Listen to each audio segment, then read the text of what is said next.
All right, so I'd like to introduce you to Firm Storm here, made by Nick Marsico, Bill Mullen, Rainey Theis, and John Trimby. Next slide, please. Hi there, this is Jonathan. Talking about our overall fund performance. We began the simulation in 5th place at a stock price of 982. Our highest point, as you can see, we achieved in the 3rd period at 1094, second period. Unfortunately, after that, our stock price dropped pretty rapidly, losing about 60% of its value to close at 471. Afterwards, after some slight adjustments, we were able to recover slightly and finish the simulation at a 607. Looking at our overall brand performance, we experienced initial success, achieving 21% market share before increased competition and changing consumer values really took away a lot of our profits and revenue. We ended with about 9% market share. Looking at our different brands, for Soft, we tried to target the Saver segment, which resulted in strong brand awareness at around 54%, but good purchase intentions at about 1 to 2 points off the ideal value. We ultimately decided to discontinue this brand after the 1st period because of poor performance. Looking at Solo, we initially targeted the Savers and Shoppers segment, which gave us good, strong brand awareness at 59% and good brand perceptions, but only about average purchase intentions at about 11%. Again, as consumer values changed, we had to update to keep competitive. For Sonar, we introduced this brand later on in the simulation, targeting high earners and professionals. We saw average brand awareness at 38% and good purchase intentions at 8%, and good brand perceptions. Again, as with Solo, we had to update the brand's attributes throughout the simulation in order to keep it in line with the ideal values. For Sancho, we introduced this brand about midway through the simulation in period 5, targeting both savers and shoppers. With increased competition, though, we only saw 34% brand awareness and about 5% purchase intentions, even though our attributes were right in line with the ideal values. For Sophia, we introduced this brand near the end of the simulation, period 7, to target explorers. Again, since it was near the end, there really wasn't a lot of time to generate strong brand awareness, which only gave us about 13% and 3% purchase intentions.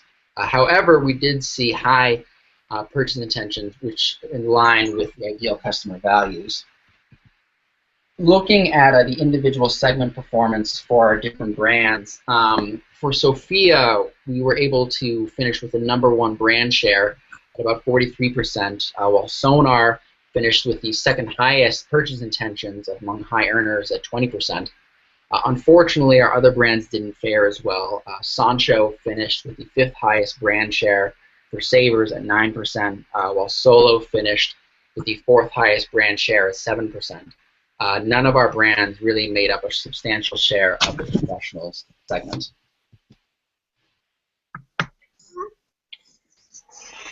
Yeah, so I mean, through the entire simulation, there was definitely some lessons to be learned.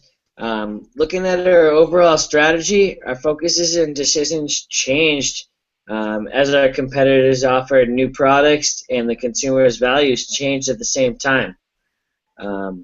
While our initial strategy had been to design products to fit kind of in between the markets, we discovered that having a more focused segmentation towards a direct market was a lot more beneficial to us. Everyone was making new products, fitting them in there, direct to the markets. Additionally, as consumer values changed, we were slow to adjust our brands to keep them aligned with the ideal values. That could have been a weakness for us. In line with these adjustments and segmentation strategy, we should have utilized our loan options earlier. We didn't take a loan out until there was two 2 periods left before the simulation ended. We should have utilized them earlier. We would have definitely used them for research and development. In terms of our budget, we discovered the importance of allocating enough money to media and research. As we put more money into the marketing mix, we saw strong returns in advertising message, and that only extrapolated into brand awareness and purchase intentions. In regards to production, we overestimated some of our retail sales, which resulted in large holding costs. So we overproduced in several periods. That definitely ate into our overall revenue. If the simulation projected, we probably would have looked a little more into the distribution team. When it ended, we had one of the weakest distribution teams, but that was one of our least priorities. We were focusing more on research and developing and the marketing mix. But that's what we had to say if we had some more lessons. Next slide, please.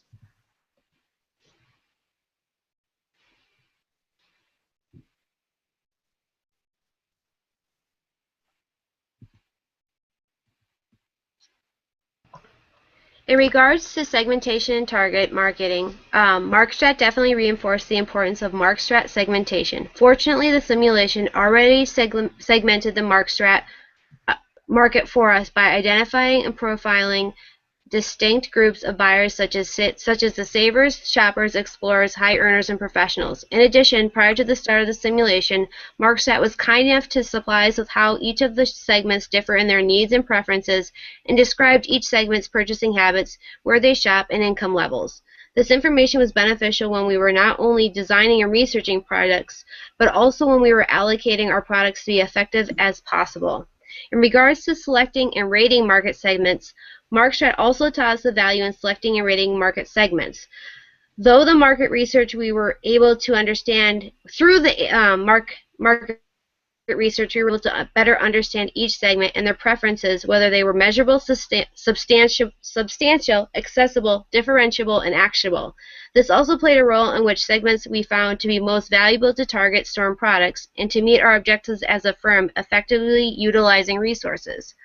In regards to target market selections, mass marketing versus differentiated marketing, we originally employed mass marketing tactics by not fully appreciating the specific market segmentations within the sonite industry. Nearly halfway through the simulation, we noticed our competitors were thriving through the differentiated marketing by selling different products for each segment. Dependent upon the product and the industry, it was very important to understand the benefits and drawbacks of mass and differentiated marketing. Next slide. In terms of product, we believe the Storm products could be classified as durable goods because it is tangible and survives many uses. In addition, it fulfills the description of durable good by being expensive, and it requires far more effort to sell, such as using commercial teams through personal selling more specifically, and the products command a higher margin. In terms of product differentiation, we had to create different products through product line analysis, meaning we had to evaluate our sales and profits associated with each item and evaluate the positioning relative to our competition and decide whether to build, maintain, or harvest or divest these products. We also utilized line stretching, which means that we used products to go outside of their range. We went up market to higher level incomes, higher end markets, and we also down market stretch, going to lower price offerings such as savers and shoppers, and higher end meaning your high earners and professionals. This is called the two-way stretch. The product lines went into both directions. In some ways this affects the brand and how consumers and segments interpret the brand, but it was very important when using our marketing mix to maintain and convey in communication and messaging what each product meant within each segment. We also did line modernization, where we constantly updated our products to meet the demands and forecast what consumers in each segment were looking to purchase.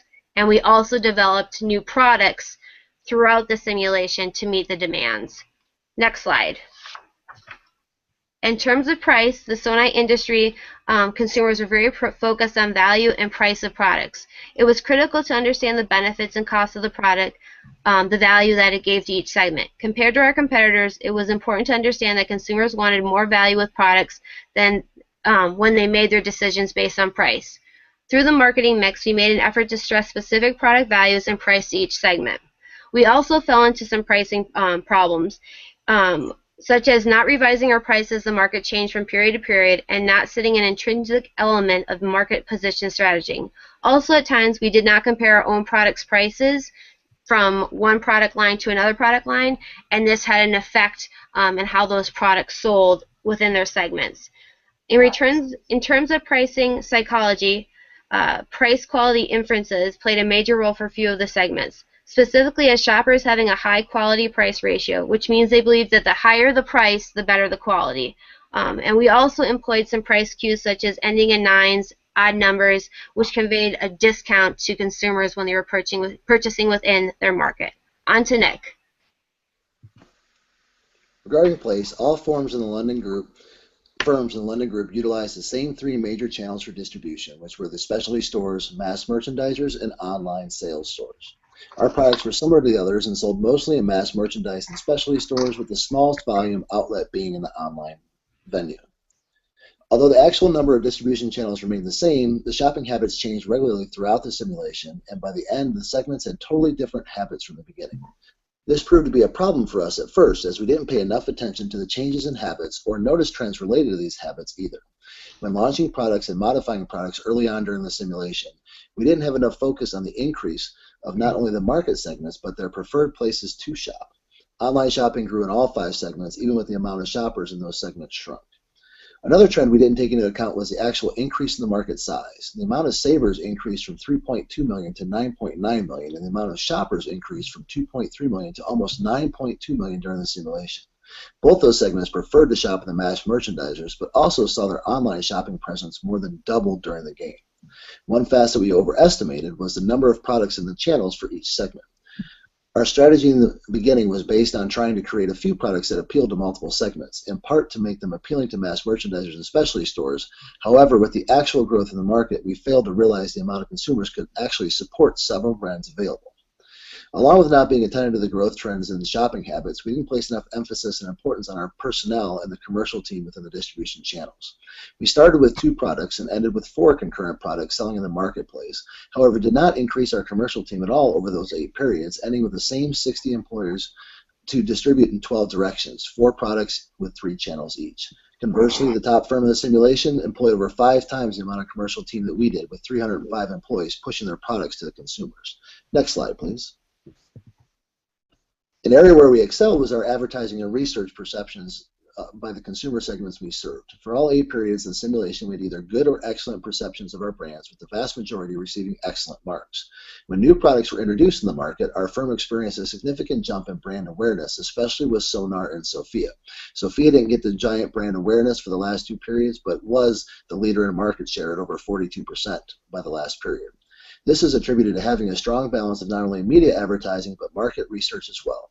Of note, we started this simulation with the balance being equal between the media advertising and ad research for budgetary spend, and received excellent marks for the message crafted. During the last periods, knowing we were coming to an end, we took the money out of research and boosted the media advertising, and our results were still very similar to earlier periods. We would have changed this trend moving forward had the simulation continued. Another downfall that we had, even though we were able to generate significant market awareness for our products with excellent messages, it didn't always translate into increased sales. Several times over the course of this exercise, we did notice strong numbers regarding market awareness, but very weak results with regards to actual sales of products. We attributed this to having products that were inferior to other competitors with regard to actual features and characteristics. Next slide, please. In conclusion, we learned a lot from this marketing